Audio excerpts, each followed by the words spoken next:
I'm I'm sure people could guess from me talking this whole episode, I'm a very liberal, leftist boy. And I got a corporate gig from my agent featuring at a casino in, I think, Santa Barbara. And I was doing 25. They said 25 clean, which I could do. And it was 3,500 and I think it was probably on like a Sunday too. So I didn't have to miss any headlining. So I had my mom who lives in LA. She drove me and we were going to stay the night. It was like a bonding, a degree of a bonding thing. I was like, cool. My mom, she's invested. It was very nice of her to do it. And I went to I didn't prep a lot because I'm featuring. If I was headlining, I would have done a little more prep. But on the car ride there, I looked up this company, and I think it was called Collab, COLAB, and that was an acronym for something. And it was like an electricians union, something or other. That's all I knew. So I pulled up a newsletter from their website. I couldn't really understand what the company was. Like I didn't really. It was hard to make jokes of. So I was like, let me do some more investigating. And the newsletter, one of the first headlines for the newsletter was like, uh, COVID, climate change, and other lies Democrats want you to believe. And is wokeness destroying America? And our 10 least favorite Jews. And I was like, oh no, this is a very, very conservative place. And in my mind, I mean, for me to turn around and not do this gig, not just to not do it, but it was the day of. I'd be putting my agent in a bad position. I'd be making him look like a schmuck to do it day of.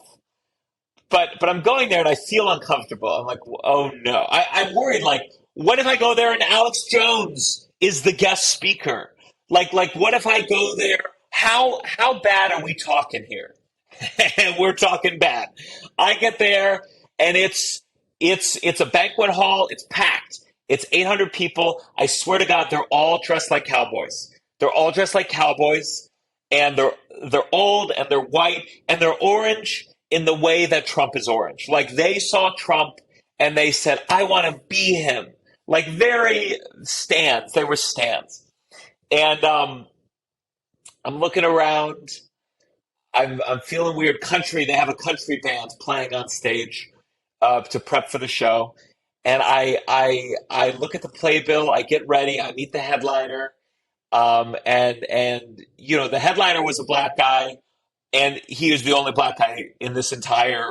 It felt weird, and I'm sure I was the only Jew in the room. Me and my mom.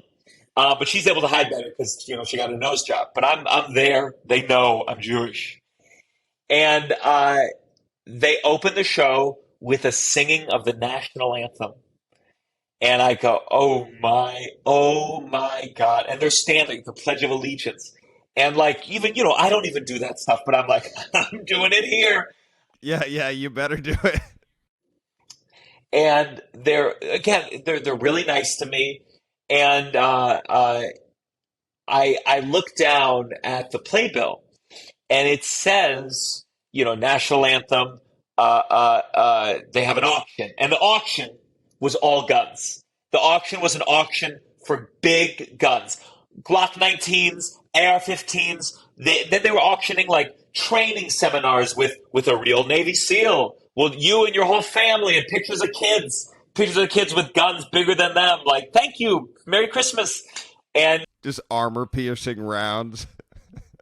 And if that wasn't the worst part, I looked down and it's underneath all the chorus sponsored by Marlboro cigarettes and the auction sponsor, and then it gets to the comedians. Gianmarco Soresi sponsored by ExxonMobil. I am being sponsored by ExxonMobil, and I have this idea in my head. I'm like, oh, you know what will absolve me morally is to tell a joke where I make fun of them a little. A little. I'm not a comedian. I'm going to go up there and be like, you know what the problem with America is? You motherfuckers. Fuck everything. I'm not that. But in my head, I'm like, can I do a joke where I feel, where I'm not disgusted with myself? I feel disgusted with myself. I say I'm a bad person. I'm a liar. All my beliefs. I'm too cowardly to stand up. So I have it, but then I have this idea for a joke, and I'll tell you what it is in a second. But I tell my mom the joke, and this is the moral backbone I come from. My mom's like, do not tell that joke. She's like, baby, she's like, Gianmarco, you don't have to make a fuss. You don't have to cause a scene. Just let's be nice. And I'm like, this is where my moral failings come from. It's you.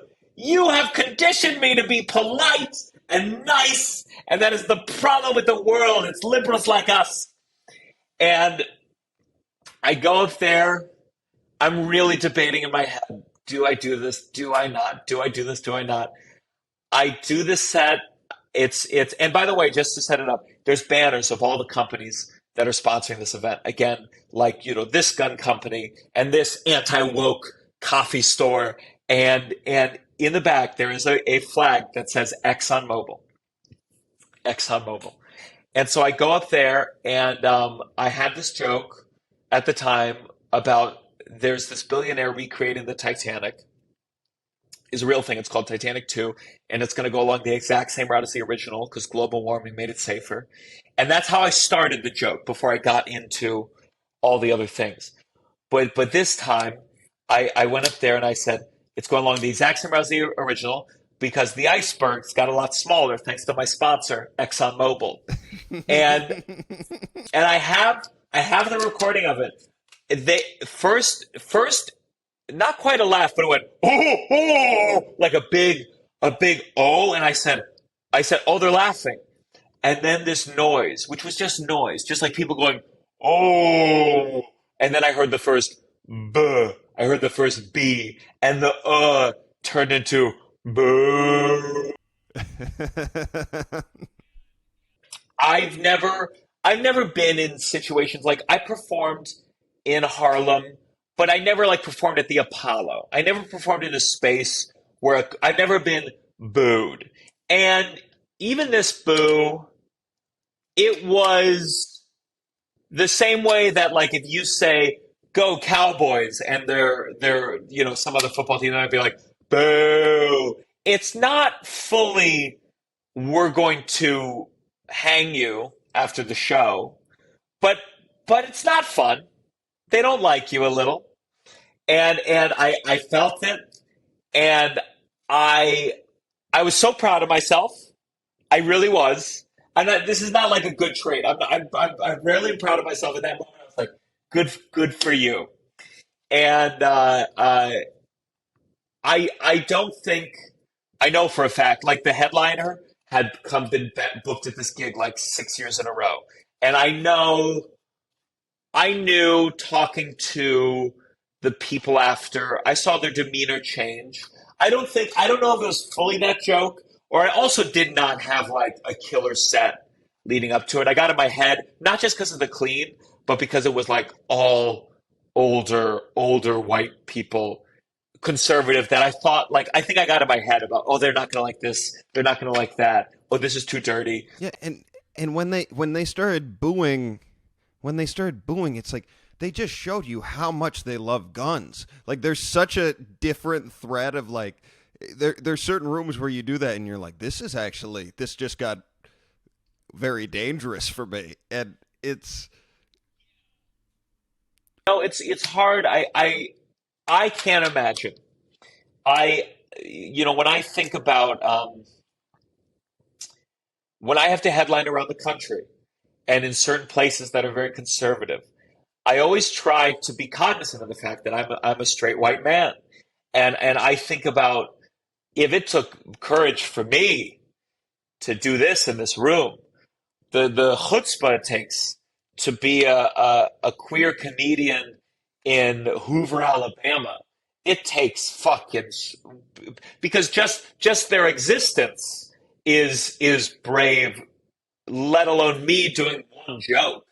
Them talking about having a same-sex partner is an act of courage.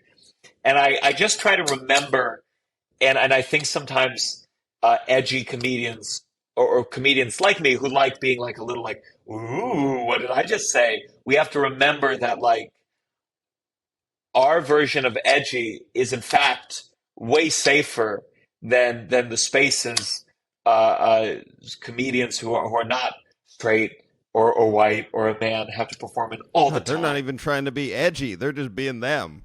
just being them. And it's important to keep in mind in a way, not a way of like, oh well then I'm not, I can't. It's just to understand it, to appreciate it, and understand that some squeaky clean gay comedian performing in Alabama is braver than me telling a joke about being anti-Catholic Church in a Catholic area. Like they're more brave, and it's important to just remember that. It's just to be cognizant. Definitely. Well, dude, thank you. That was a great story. Love. I mean, I've been doing a lot of red rooms like that in Oregon, and I actually really enjoy seeing different types of audiences and figuring out like the craft of like just doing you in those environments, like not really bending and figuring out how to make it work. But it's really hard, and it's easy to fall into sacrificing your own perspective to meet those needs. So it's like, I have jokes that like touch on trans rights, and they're very at their core pro trans rights jokes.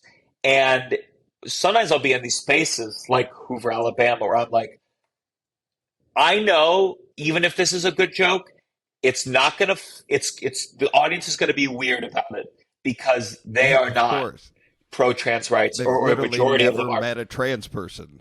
And they've never been a trans person. And there's like, I say to myself, like, no, this is the place where it's where you need to say something that is funny and pro-trans, because in these people, that's the first time they're going to hear something about a trans person, not from fucking Tucker Carlson, and they can go, oh yeah, that is a funny thing, or oh yeah, it is silly to care about this thing, this about bathrooms. And it's like that's the place where you can actually do something with your comedy. You're not going to move mountains, but maybe two people are on the fence and they're about to be pro-trans, and you shook them a little onto the right side of the fence. Hey, if you like that video, make sure to hit the subscribe button below and follow our page for new weekly content. I hope you're fucking happy with this, dude. I hate doing this shit.